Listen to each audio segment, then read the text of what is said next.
Čau! Podkāstā iespējas ir. Es esmu Kristīne. Un es esmu Maija.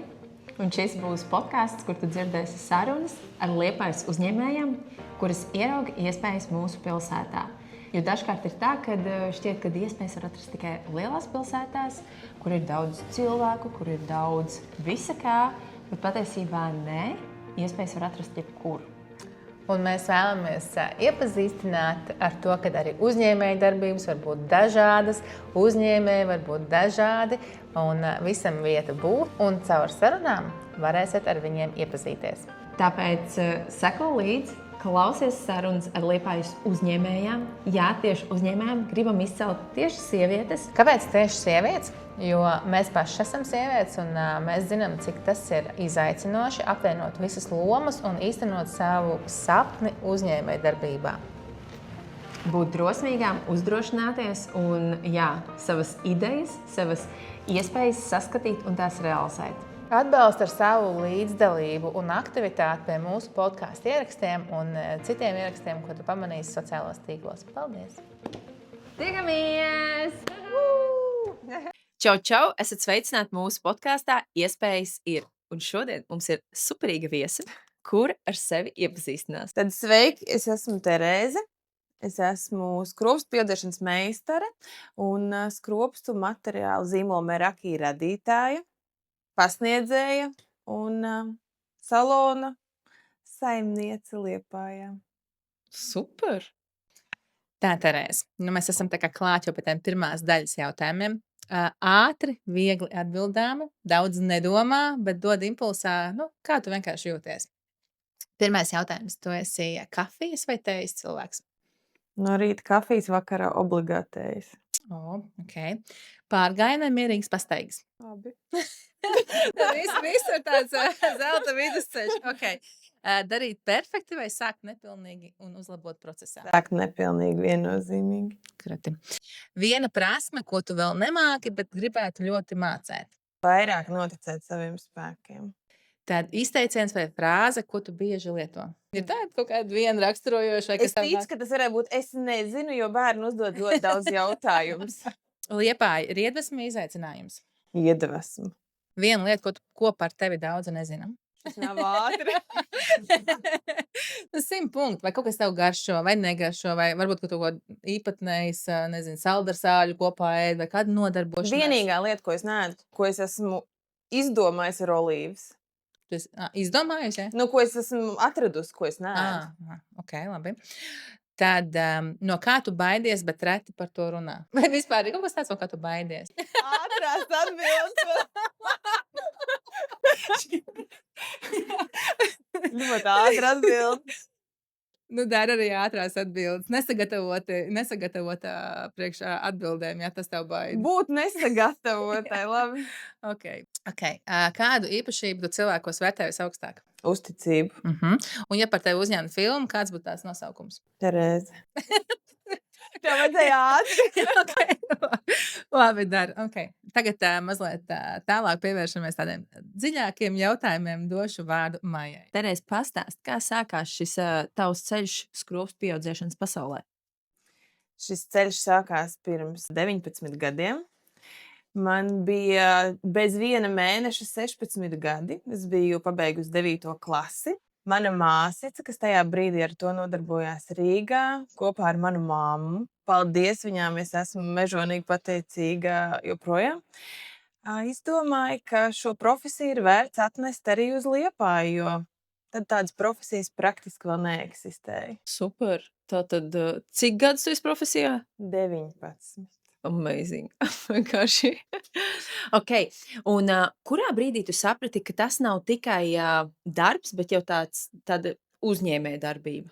Patiesībā sākumā es to noteikti arī neuztvēru kā darbu, jo ņemot vērā, ka es to sāku 16 gadu vecumā, es mācījos skolā. Tā bija ļoti laba kabatas nauda. Tā bija ekscelenta iespēja, pat ja atnāk viens klients nedēļā, tajā brīdī tie 20 lati nedēļā no nekurienes būtībā. Tā bija vienkārši lieliski iespēja, tā bija brīvības sajūta, tā bija iedvesma un viss, kas rodas pateicoties arī finansiāliem līdzekļiem. Par darbu tas, protams, kļuva vēlāk, Pabeidzot vidusskolu, es varu teikt, ka es jau biju pilnībā finansiāli patstāvīga, un tajā brīdī Latvijā bija šī finanšu krīze, visi šie interesantie gadi, un pateicoties šai profesijai, arī es varēju palīdzēt savai ģimenei, kad viņi zaudēja savu darbu tajā brīdī. Respektīvi, tas bija diezgan liels tāds atspaids, un es varēju uzsākt arī patstāvīgu dzīvi, nebaidoties par to, vai tas būs vienkārši un vai tas izdosies. Bet par uzņēmējdarbību es laikam to sāktu dēvēt 10 gadus vēlāk, kad es radīju materiālu zīmolu. Līdz tam es teiktu, ka tas bija darbs. Ok, un te ir nākamais jautājums, kā tu līdz tam nonāci, ka tev ir sava produktu līnija? Līdz tam nonāk tad, kad nevar dabūt to, ko tev vajag. Jo tad, kad tie materiāli ir tādi, kā tie ir, tu vari nopirkt tikai to, kas ir, un ir maz, un ir ne tā labākā kvalitāte. Tajā brīdī nebija Omnivas un DPD pakumā. Tas notika tā, ka es no rīta pamostos, braucu uz staciju ar autobusu, 3,5 stundas braucu uz Rīgu. Izstaigāju Rīgā pa 4 vietām, katrā nopērku kaut ko, ko var dabūt. Braucu ar autobusu atpakaļ. Aizēju nākamā dienā uz darbu un secinu, ka līme ir vienkārši briesmīga. Es ar viņu nevaru pastrādāt. Un ir tikai 2 varianti. Vai nu strādāt ar to, ar ko tu nevari pastrādāt, vai atkal iet uz autobusu un braukt uz Rīgu. Bet iespējams dabūt tieši to pašu, jo tas viss nāca ar vienām un tām pašām kravām, ar vieniem un tiem pašiem kuģiem. Un materiāla izvēle bija vienkārši niecīga. Un vēl vairāk Meraki ir Latvijā radīts pirmais skropstu materiāla zīmols tajā brīdī. Wow, super! Bet, Klau, kas ir tādi lielākie izaicinājumi, ar ko ir jārēķinās, ka tu veido šo savu produktu līniju? Kas ir tādi izaicinājumi šajā procesā? Padalies no savas pieredzes. Es domāju, ka tās ir finanses. Tas nevienam nebūs noslēpums, ka tam ir vajadzīgas finanses, lai to iesāktu. Bet sākumā tas noteikti ir ļoti, ļoti daudz laika. Tev ir vajadzīgas prasmes, lai vispār atlasītu šo produkciju, jo tās ir vairākas valstis, tie ir vairāki ražotāji. Tas nav tā, ka es tagad uzrakstīšu pirmajam ražotājam, viņš atsūtīs paraugus, un es tagad uzlikšu savu vārdu virsū un sākušu tirgot. Tas tā nenotiek, vismaz ne profesionālā līmenī. To, protams, tā var izdarīt, bet tas nav nekas vērtīgs. Tagad tu izdomā, piemēram, to pašu līmi, ja? Kad tev vajag to līmi, tev ir arī jāpārzina. Tu pārzini arī to sastāvu, tu iedziļinies, kas ir sastāvā, tu pat to molekulu veido. Tā tas strādā? Tas strādā tā, ka tu sazinoties ar ražotājiem, vari šo līmi personalizēt. Jā, jo ir šīs galvenās sastāvdaļas, ar kurām tu vari variēt. Piemēram, līmes galvenā sastāvdaļa ir cianoakrilāts, bet ir vairāki cianoakrilāta veidi. Un katrs no šiem veidiem dod kaut ko labu, bet tam ir arī kaut kāds mīnus. Attiecīgi, vienā līmē var, piemēram, būt 3-4 dažādi veidi cianoakrilāta, attiecīgi dažādā procentuālā proporcijām. Jā, un tas nozīmē, ka tu arī ej tajā padziļinātā izpētē, ko katrs dod, mācies papildus ķīmiju. Nu, es teiktu, tā noteikti nav tāda ļoti dziļa ķīmija, bet, ja ir runa par tiem materiāliem un tām ķīmiskajām vielām, kas ir šajos produktos, tad jā. Okay. Nu, forši. Jo es tieši domāju, kā to var. Es domāju, gribu savu produktu līniju. Es domāju, kā, tu taču nezini tā formula, tad tev jāsāk veikt izpēti un pētījumu un pats meklē, kas labāk strādā. Ir, protams, pavisam vienkārša metode. Tu sazinies ar ražotāju, viņš tev atsūta savus jau esošos paraugus, tu iztestē, tev patīk, tev ir vai nu white labels, vai viņi jau ražo ar tavu zīmolu virsū, atsūta un tirgo. Tam visam, protams, apakšā ir milzīga birokrātija, milzīgi papīra kalni, atļaujas, certifikāti un viss pārējais, lai to Eiropas Savienībā varētu tirgot, jo šīs preces lielākoties, protams, tiek ražotas ārpus Eiropas Savienības. Ir arī ražotnes Eiropas Savienībā, bet lielākā daļa tomēr ir ārpus Eiropas Savienības. Un kā tu no šī meistara darba nonāci līdz apmācību organizēšanai, vadīšanai? Man palīdzēja nonākt. Jo tajā brīdī, kad tu esi meistars un tev jau ir šis materiāls zīmols, tad meistars sāka mani uzrunāt, lai es vadītu šīs apmācības. Bet, ja es iepriekš teicu, ka es labāk sākumā daru ne perfekti, bet sāku, tad šī nebija tā sadaļa. Es negribēju darīt kaut kā un apmācīt vienkārši tā labi māja. Tu tagad nāc, pasēdi man blakus pie kušetes, es tev parādīšu, kā pieliek skropus, un tad ej dari tālāk, kā tev sanāk. Kā māki. Šī nebija tā daļa. Es vienmēr teicu tām meitenēm, nē, es vispirms gribu uzrakstīt tādu foršu mācību programmu, es gribu iziet cauri, lai tas būtu reāli kvalitatīvs saturs, lai man nebūtu kauns par to, ko es esmu tev iedevusi. Ne tikai praktiski, bet arī teorētiski. Jo meistaram ir ļoti svarīga teorētiskā bāze. Nepietiek ar to, ka tu māki ar pincetēm pieaudzēt skropstas. Nu, un tad tie meistari būtībā sākumā paši uzrunāja mani. Paldies viņiem par to. Un tā tas turpinājās. Vai ne? Šis bieži vien ir tā novērojams uzņēmēju vidū, kad tu iespējams līdz tam pat neaizdomājies, kad tu varētu tiešām pasniegt un būt jau kā eksperts, kurš apmāca, un kad citi no malas tev izgaismo un parāda, hei, iemāci mums vai iemāci kādam, un tad tu, jā, aiziet, vai ne? Bet tā kā tu teici, kad šis nebija tas mirklis, kur labāk neperfekti, bet darīt. Nu, tā ir. Vai ne? Bet runājot par izaicinājumiem, kas ir bijuši tādi, visā 19 gadu tavā karjerā šajā jomā, tādi lielākie? Un tie ir ārējie vai arī tādi iekšējie? Padalies par šo lūdzu. No tādiem ārējiem faktoriem pirmais vislielākais izaicinājums noteikti bija, kad mans pirmais ražotājs, ar ko es sadarbojos materiāla ražošanā, pēkšņi pie viena pasūtījuma man pateica, šis būs pēdējais pasūtījums, mēs slēdzam ražotni. Man pat tagad zosādi uzmetās, jo tu tajā brīdī vienkārši paliec uz pauzes un tu saproti, ka vairāku gadu darbs, ko tu esi ieguldījis, tu esi būvējis uzticību uz konkrēti šiem produktiem. Viņš vienkārši sagrūst, tā kā kāršu namiņš.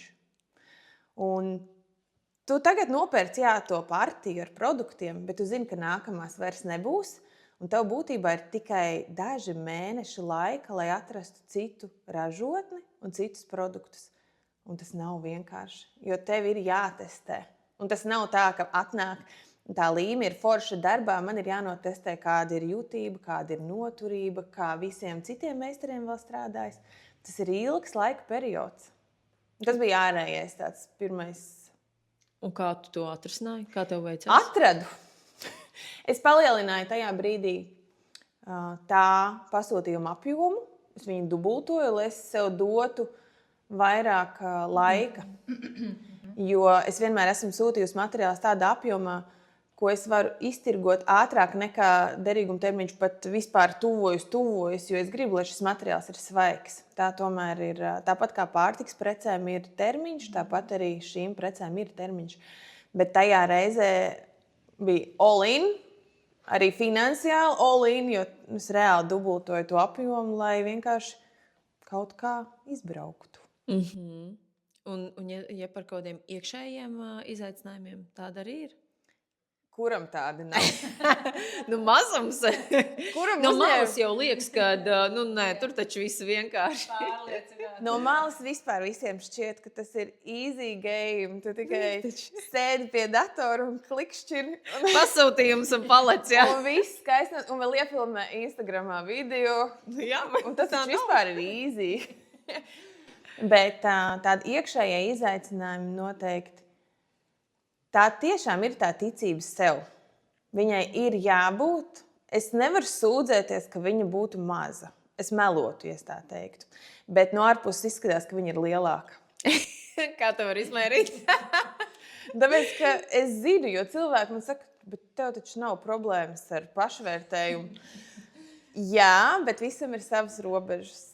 Vēlēs, kas vēl tev tādos mirkļos, tā ticība, ir vēl kas tev palīdz tiešām virzīties, darīt, kur tev pasaka pēdējā krava, viss vairs nebūs? Kāda varbūt tāda apņēmība, tāds azarts vai neatlaidība? Tā noteikti ir neatlaidība, bet tur arī palīdz, man ir brīnišķīga Instagram komūna. Paldies manam Instagram sekotāju lokam. Tā tiešām ir burvīga komūna. Piemēram, Baltic Beauty ir izstāde skaistumkopšanas profesionāļiem reizi gadā, kur ir lieliski iespēja satikties meistariem, pārdevējiem un visiem kopā. Un tā ir tā iespēja, ka es satieku tos, ar ko es ikdienā sarakstos vai sazvanos. Es pat nezinu reizēm, kā tie cilvēki izskatās. Viņi zina, kā izskatos es, bet es nezinu, kā izskatās viņi, bet es zinu vārdu, uzvārdu, es zinu pilsētu, pakumātu no galvas. Es visu to zinu. Un tā ir tik lieliski iespēja satikties, jo patiesībā tie cilvēki tik ļoti, ļoti iedrošina. Ļoti iedrošina. Un saka, tev viss sanāk riktīgi forši. Vai ne? Kas ir tāds papildus pilieniņi tai pārliecībai, ko citi saka, ka tev jau viņas netrūkst, vai ne? Bet kad arī palīdz šo būvēt. Klau, kas ir tas, ko tu ar šodienas redzējumu, ar šodienas Terēzi savos pirmajos soļos uzņēmējdarbībā, vai kā tu viņus teici, aizraušanās, kā tu minēji, kas tā bija? Tu nesauc viņu par darbu. Kabatas naudas piepelnīšanās soļos, ko tu darītu savādāk ar šodienas redzējumu? Ja tas būtu šodien, tad es darītu savādāk būtībā visu, jo mūsdienu laikmets ir pilnīgi savādāks nekā pirms 19 gadiem. Pirms 19 gadiem nebija Instagrams, nebija nekas no tā visa, un bija pilnīgi citi kanāli, kā tu reklamē sevi, kā tu tiec pie tā klienta, vispār kā tu viņu atvilini pie sevis. Ar striķīti, ja? Burtiski, jo nekā jau tāda ļoti publiska nebija. Liepainiekiem LV sludinājumi. Ko tu darīji? Liepainiekiem LV sludinājumi, jā, un, protams, no mutes mutē. Šī reklāma kalpoja kur un arī mūsdienās, saprotams, bet mūsdienās tomēr būsim godīgi sociālie tīkli uzvar. Ja tu neesi tur, tad tu neesi nekur. Jā. Runājot par to, vai ir bijuši brīži, kad tu esi gribējis visu pārtraukt un aiziet algotā darbā, kur tev nesāp galva, nedomājot par kā atrisināt to partijas jautājumu, kur nebūs vairāk. Ir bijušas tādas situācijas? Nav bijis neviens brīdis, kad es gribētu pamest profesiju. Neviens. Tiešām neviena diena. Šausmīgi lepojos ar to, ja godīgi.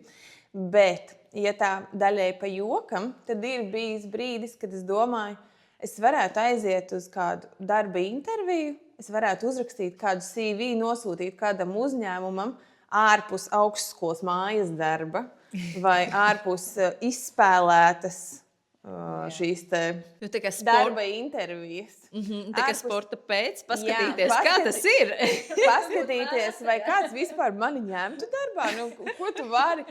Tas gan bija sen, tas bija arī kāds droši vien vairāk kā 15 gadus atpakaļ. Un tad man no malas teica, Terēz, tu padomā divreiz, vai tu ietu strādāt no 8 līdz 5, darītu to, ko liek kāds cits, un viņš vēl izdomā, cik tev par to samaksāt. Tad es vairs negribēju sūtīt. Bet uzskačāt to savu, vai man paņems vai nepaņems to sporta pēc. Bet varbūt nevar uzskačāt ar to, varbūt var. Es domāju, ka ja manā CV darba devējs ieraudzītu, ka tu 19 gadus esi bijis solo uzņēmējs, es ļoti šaubos, vai kāds uzdrošinātos tādu darbinieku pieņemt darbā. Viņš ir pārāk visaptverošs, šis cilvēks. Un visticamāk atgriezīsies atpakaļ pie uzņēmējdarbības, ka beigsies kaut kādā identitātes krīze, jo tā parasti ir saistīta ar kaut kādu krīzi. Tev ir bijis mirklis, kad tu šaubies arī par kaut ko? Kāds no mums nešaubās? Nevar ar jautājumu. Jā. Es domāju, ka cilvēks melot, ja kāds saka, ka viņš nešaubās. Visi par kaut ko šaubās. Par ko tu šaubies? Par ko es šaubos? Droši vien kā kuru dienu. Vai es šaubos bieži? Nē, es nešaubos bieži. Vai es noslinkoju dēļ šaubām? Jā, es noslinkoju dēļ šaubām. Bet tad atkal ir jāatgriežas pie tā, ka darot tikai kaut kas notiek. Un tāpēc tās šaubas ir jāsaslauka un ir vienkārši jādara. Ir kaut kāda lieta, ko tu nezināji par uzņēmējdarbību, bet zini tagad. Tur dažādi, viss kaut kas var būt apakšā, nezinu. Ka klientam vienmēr ir taisnība, ka kā vispār nodokļi jāmaksā un tā tālāk. Kaut kāda lieta, kas tev varbūt ir bijusi kā pārsteigums, ko tu iepriekš varbūt neesi aizdomājusies. Es domāju, ka 15 gados es ne par ko no tā neaizdomājos. Labi, ja es vispār zināju, kas ir nodokļi, bet jebkurā gadījumā šo 19 gadu laikā es esmu iemācījusies tik daudz, par visu, kas ir tajā visā jomā iekšā, ka es no tā neko iepriekš nezināju. Es domāju, ka uzsākot jebkuru uzņēmēju darbību, ja tā nav pastarpināta līdzīgi tam, ko tu esi darījis iepriekš, tu iemācies bezgalīgi daudz. Kādu sasniegumu tu visvairāk lepojies? Ar to, ka es esmu palikusi tāda, kā es esmu. Un, manuprāt, ir ļoti svarīgi, ka cilvēks saprot, ka tikai tāds, kāds tu esi, tu nevari patikt visiem, tu nevari būt labs visiem, un tu piesaisti tos cilvēkus, ar kuriem tev ir pa ceļam. Un galu galā es negribu piesaistīt cilvēkus, ar kuriem man nav pa ceļam. Un ja es izlikšos par to, kas es neesmu, tas agri vai vēl vienalga nāks gaismā. Vai arī tu piesaistīsi tos cilvēkus, kas, par ko tu izliecies un kas tik un tā nav ar tevi? Kas nav manējie. Kas nav tevējie. To ļoti labi var novērot uz klientiem. Es apmācībās meitenēm saku, tev ir jāstāsta un jārunā par to, ko tu gribi tiem klientiem dot, jo viņi nevar uzminēt, kādas skropstas tev tur ir paslēptas kaut kur skapītī, ja tu to nekur nerādi, nestāsti, un viņas to nezin. Tieši tāpat, ja Kristīna ieraudzīs, ka Maija ir skaisti pieaudzētas skropstas, tu gribēsi iet pie tās viņas meistares, bet, ja tu gribēsi kaut ko radikāli savādāk nekā ir Maijai, tu noteikti neies pie tās pašas meistares, jo tev uzreiz zemapziņā būs, bet viņi jau tā nemāk. Bet tu jau nezini, vai viņi māk, bet tu redzi, ko viņa māk. Attiecīgi, tie klienti piesaista arī tos līdzīgi domājošos, ne tikai morāli, bet arī darbos. Es ļoti piekrītu, jā.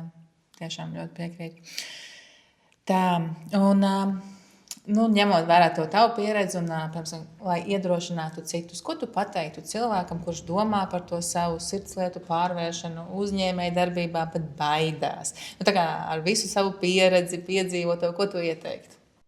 Es varbūt sākšu ar netik pozitīvu. Tu sāki ar ļoti pozitīvu. Jā, ko romantizēji. Jā, noteikti pirmais, ko es teiktu, ka nekad nedrīkst lolot ilūzijas, ka uzņēmējs strādā mazāk un saņem vairāk. Šitas mīts ir vienkārši jāizslēdz, kā absolūti vienkārši jāizslēdz, un tad var mesties iekšā un to darīt. Tad mēs varam ķerties pie tās pozitīvās daļas. Jo, ja tu nepamēģināsi, tu neuzzināsi.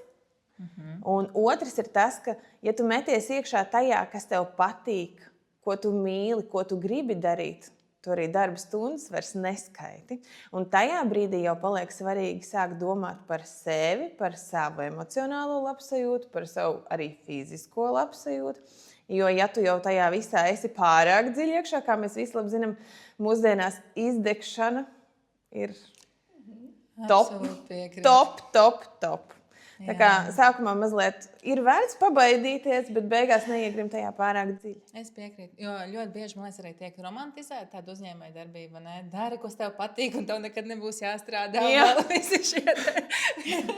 Šis ir vienkārši. Jā, šis galīgi tā nestrādā. Jo tāpēc, kad ir jāsaprot, ka iet tas darbs jāiegūt, un tev būs grūtāk nekā tu esi iedomājies sākumā, un būs jāpārvar, un tas nesīs pārmaiņas dažādās dzīves jomās, ne tikai tavā profesionālā, bet arī ietekmēs tavu privāto dzīvi un vispārējais, un nemitīgi būs jāaug. Man vēl vakar viena mana studenta rakstīja par to, ka viņai vajadzētu sākt piesaistīt vairāk klientus, un mēs tur runājam, saruna veidojas, un viņa nonāca pie tās frāzes, ko es tik bieži dzirdu, jā, bet tev jau ir vieglāk, jo tev jau ir auditorija, vai tev ir uzticami klienti, kas tev ir uzticīgi, bet tie ir 19 gadi. Tie nav ar ko mēs salīdzinām, vai ne? 3. Jā. Savu sākumu ar cita 19 gadu pieredzi, vai ne? Un noteikti, ja es būtu čaklāka, man pēc 19 gadiem būtu jau impērija, bet es esmu tāda pietiekami piezemēta, ērti, komfortabli, tā kā man patīk. Okay. Tā baigi es nestrečoju ārpus saviem komforta rāmjiem. Man citi palīdz to mums drusciņu darīt. Es pati tā zivs tā, tur, kur ērti. Klau, tu minēji par to izdegšanu, kas šodien ir tik ļoti klātesoša. Kā tev izdodas saglabāt to balansu, lai tu neaizmirst par sevi? Kas ir tas tavs rīks vai kā tu šo balansē starp šo, lai saglabātu to neizdegšanu? Pirmais, ko es noteikti izdarīju, bija samazināt klientu apjomu konkrēti strādājot pie kušetes. Man ļoti palīdzēja tieši šī veikala sadaļa, internetu veikals klātienē, jo tā bija iespēja no kušetes darba pievērsties citam darbam. Es it kā nesāku slinkot, es turpinu strādāt, bet tā ir iespēja nomainīt vidi, nomainīt konkrēti to, ko tu dari.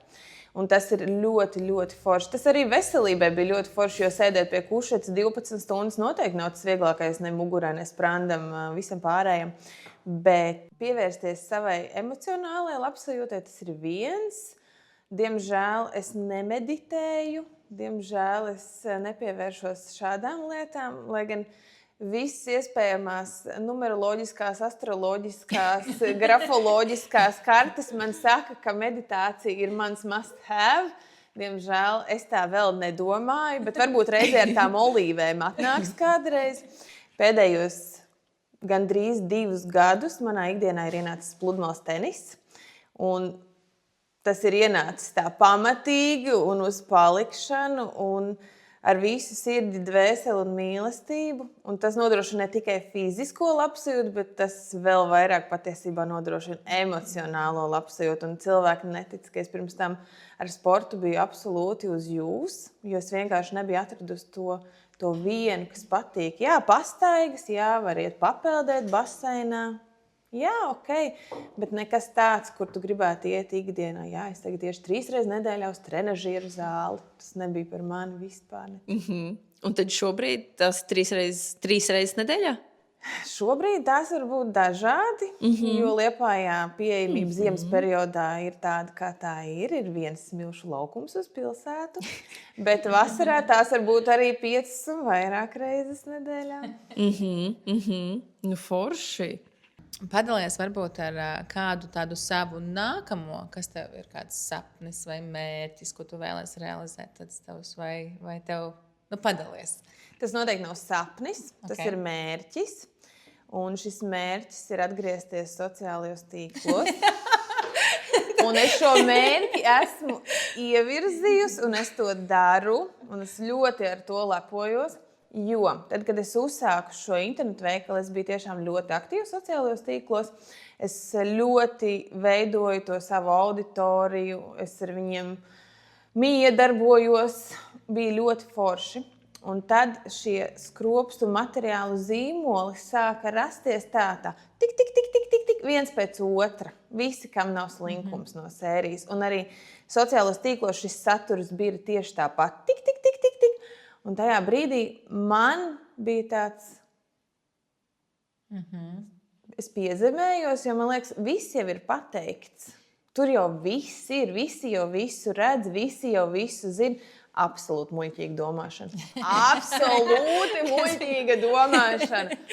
Bet tur ir tas pārkāpt sev pāri un atkal lekt tajā upē iekšā. Tas ir reāli tādā bangojošā upē ielekt no krasta. Jā, un atkal atrast to savu ceļu, ko tu atkal izcelies. Un pagājušajā gadā es biju ļoti koncentrējusies uz jaunu produktu veidošanu un ieviešanu internetu veikalā.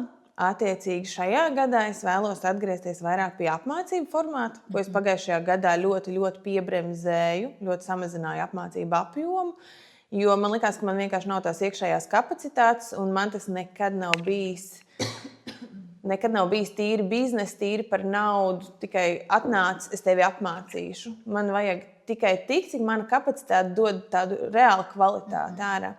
Un tad šogad tas mērķis ir atgriezties arī tur.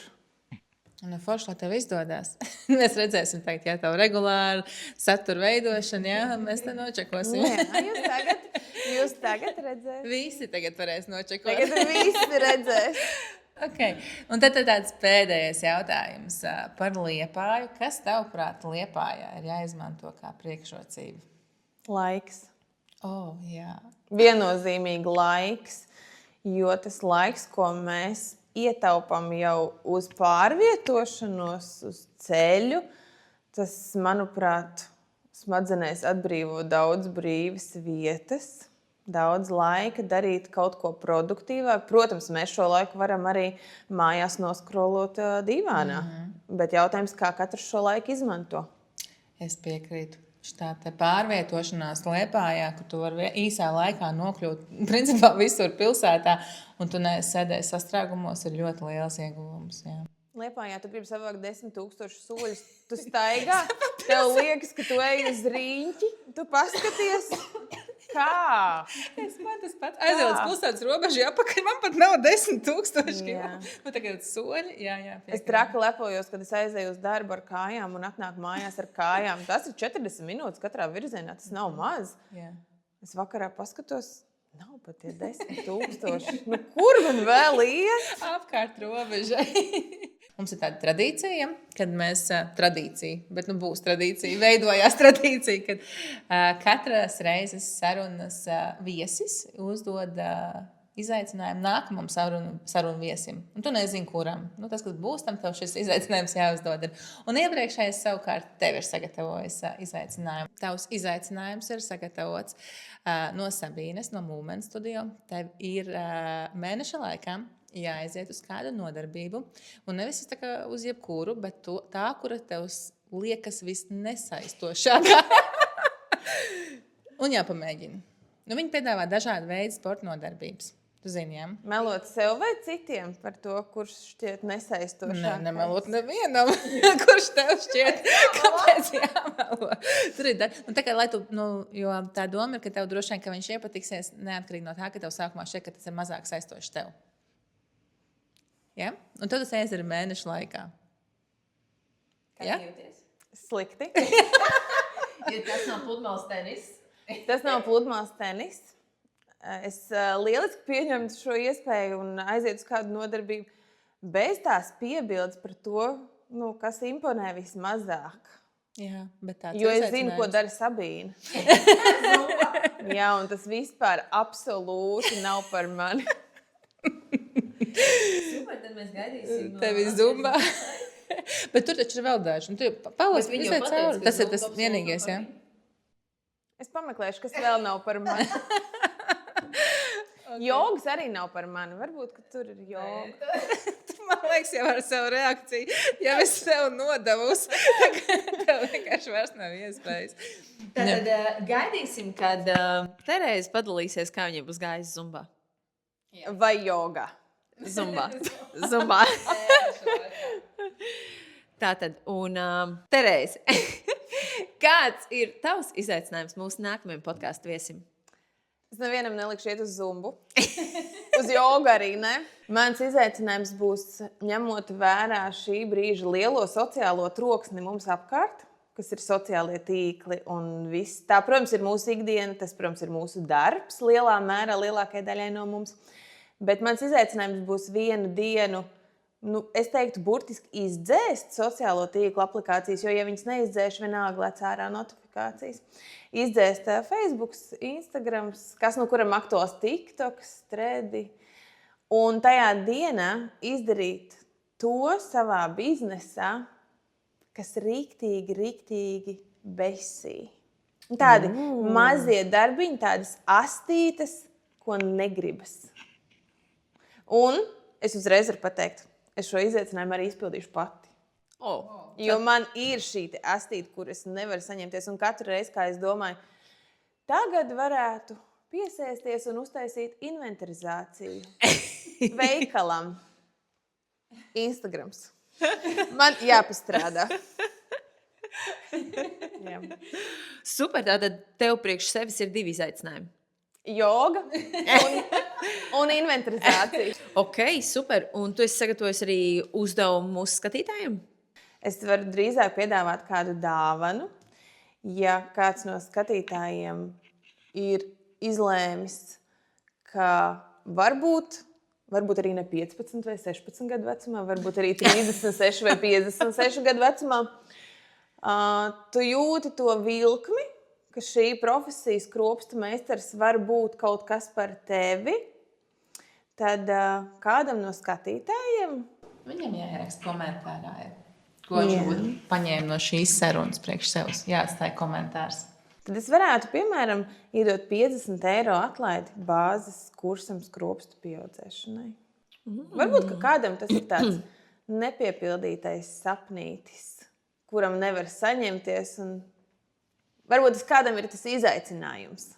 Forši, Terēs, paldies, ka tu šodien atnāci, padalījies ar to savu stāstu, kurš patiesībā jau sācies pirms 19 gadiem. Un kas zina, kā tu minēji, varbūt kāds 15 gadnieks, varbūt gluži ne 15 gadnieks, bet Sirdī 15 gadnieks. Jā, nu kā mēs visi. Ja? Vai Liepājā nav nekādas Varbūt iespējas, vai tieši visu tā, tikai Rīgā kādu Liepājā nav iedvesmo- cilvēku. Un man liekas, šī ir tāda tieši forša veids, attiecībā kā uz parādīt, ka skaistu Liepājā košanu. iespējas Varbūt ir, un vispār Liepājā tīri patiesībā uzsākt ir savu iespējas uzņēmēju pilna, darbību, kad bet tas vecums mums vispār, citreiz nu, citiem vispār ir jau nav grūti to šķērslis, saskatīt. vai ne? Jā, nav svarīgi 15 vai 55. Bet kas ir svarīgi, spēt ieraudzīt iespējas pareizi, jo iespējas ir. Jo iespējas ir, vai ne? Precīzi. Paldies tev!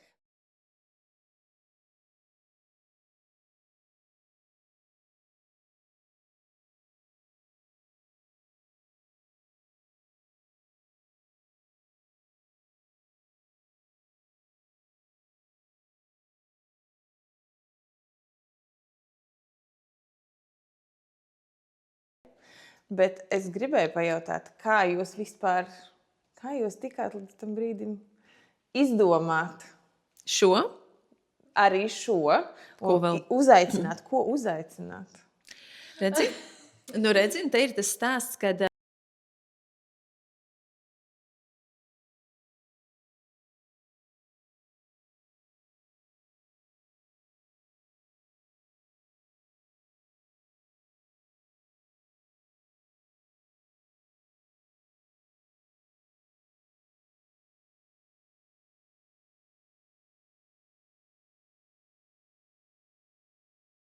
kas ierauga, kā realizēties apsies kā tu 15 gados jau. Un pēc tam produktu līnija, nu, kad tā attīstība notiek un redz, kur vēl pēc tam apmācības tu dod. Un kas nu vēl būs pēc tam?